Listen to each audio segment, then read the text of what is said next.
ഞാൻ പഠിച്ചുകൊണ്ടിരിക്കുകയാണ്. ഇപ്പോൾ ഞാൻ ഒരധ്യാപകനും ശിഷ്യനുമായിരിക്കുന്നതിനാൽ ആ പാഠങ്ങളെല്ലാം ഞാൻ ആവർത്തിക്കുന്നുവെന്ന് നിനക്ക് മനസ്സിലാകും. എന്നാൽ ഞാൻ ഒരപ്പസ്തോലനാണ്. ഞാൻ നികൃഷ്ടനായ ഒരു സാധു. നിന്നെ പഠിപ്പിക്കാനുള്ള പരിശ്രമം എന്നിൽ നിന്ന് ഒരിക്കലും ഉണ്ടാകരുത് എന്നെനിക്കറിയാം. എങ്കിലും ഒരുവൻ എന്തായിത്തീരുമെന്ന് നമുക്ക് ഒരിക്കലും അറിയാൻ കഴിയുകയില്ല. ഞാൻ വിചാരിച്ചത് സൈപ്രസിൽ ഞാൻ സത്യസന്ധനും മാന്യനുമായ ഒരധ്യാപകനായി ജീവിച്ചു മരിക്കുമെന്നാണ്.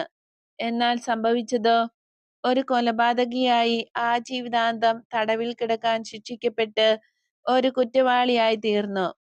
എന്നാൽ പ്രതികാരത്തിനായി ഞാൻ കത്തിയെടുത്ത സമയത്ത്, അല്ലെങ്കിൽ ഇരുമ്പ് വിലങ്ങും വലിച്ച് കാരാഗൃഹത്തിൽ ലോകം മുഴുവനെയും ശപിച്ചുകൊണ്ട് നിരങ്ങിയപ്പോൾ ആരെങ്കിലും എന്നോട് പറയുമായിരുന്നോ, ഞാൻ പരിശുദ്ധനായവന്റെ ശിഷ്യനായി തീരുമെന്ന്? അങ്ങനെ ആരെങ്കിലും പറഞ്ഞെങ്കിൽ